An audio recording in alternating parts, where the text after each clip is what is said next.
सम्पूर्णलाई नमस्कार। म पश्चिम प्राविधिक Susmita Karki. World health organisation यानी कि विश्व स्वास्थ्य सङ्गठनका अनुसार स्वास्थ्यका दृष्टिकोणले खतरनाक मानेका रोगहरूमध्ये एआमआर पनि एक रहेको छ। एक अनुसन्धान अनुसार सन् 2025 देखि 2050 सम्ममा एआमआरबाट मृत्यु हुने मानिसको सङ्ख्या करिब 39 मिलियन पुग्ने अनुमान गरिएको छ, यानी कि 3 करोड 90 लाख भन्दा बढीको मृत्यु हुने अनुमान गरिएको छ। त्यसो भए के हो त एआमआर? एआमआर भनेको सूक्ष्म जीवहरू जस्तै ब्याक्टेरिया, फङ्गाई, भाइरस आदिले औषधि विरुद्ध प्रतिरोधी क्षमता विकास गरेको अवस्थालाई बुझिन्छ। बिना प्रिस्क्रिप्सन एन्टिबायोटिकको प्रयोग, पशुवस्तुमा ग्रोथ प्रोमोटरको प्रयोग, औषधिको पुरा डोज नलिनाले, त्यस्तै गरेर ल्याब बेस्ड ट्रिटमेन्ट यानी कि ल्याब बेस्ड डायग्नोसिसको कमीको कारणले गर्दा एआमआर दिनानुदिन बढ्दै गइरहेको छ। WHO को अनुसार LMIS यानी कि लो एन्ड मिडल इन्कम भएका कन्ट्रिजहरूमा एआमआरको उच्च जोखिम रहेको छ। म चाहिँ पशु प्राविधिक भएकाले एनिमलसँग सम्बन्धित केही केसहरू भन्छु। फर्स्टमा रहेको छ जथाभावी अक्सिटोसिन हर्मोनको प्रयोग। अक्सिटोसिन हर्मोन मस्तिष्कको हाइपोथालामसले बनाउँछ र पोस्टेरियर पिट्युटरी ग्ल्यान्डबाट रिलिज हुन्छ, जसको काम रिप्रोडक्सन र सोसियल बिहेभियरसँग सम्बन्धित रहेको छ। त्यसै गरेर अक्सिटोसिन हर्मोनलाई चाहिँ मिल्क लेट डाउन हर्मोन पनि भनिन्छ। यसले चाहिँ दुध पगार्नमा चाहिँ हेल्प गर्दछ।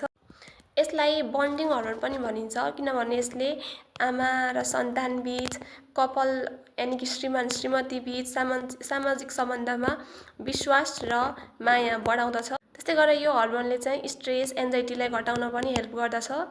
तर यो हर्मोनको चाहिँ आजभोलि चाहिँ मिसयुज भइरहेको छ, जसको कारण गाईबस्तुले चाहिँ अक्सिटोसिन हर्मोन बिना दुध नदिएको केसहरू पनि हामीहरूमा आइरहेको छ। अक्सिटोसिन हर्मोन दिँदा मात्र दुध झरेको अवस्था रहेको छ र यसको असर सरासर पशुमा र मानवमा पनि परिरहेको छ, जसको कारण गाई भैँसीमा infertility, uterine rupture, milk dependency र इन्डोक्राइन डिस्टर्बेन्स जस्ता समस्याहरू देखा परेको छ।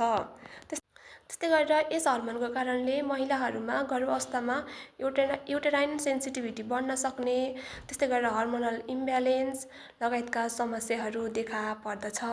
त्यस्तै गरेर अत्याधिक मात्रामा एन्टिबायोटिक प्रयोग गरिएको ब्रोइलर कुखुराको मासु मानवले सेवन गर्दा सामान्य रोगको उपचारमा पनि कठिनाइ हुने जस्ता समस्या देखा पर्दछ। त्यस्तै गरेर पशुवस्तुमा डाक्टरको सल्लाह बिना एन्टिबायोटिक प्रयोग गर्नाले सामान्य रोगको उपचारमा पनि कठिनाइ भोग्नु परेको समस्या दिनादिन बढ्दै गइरहेको छ।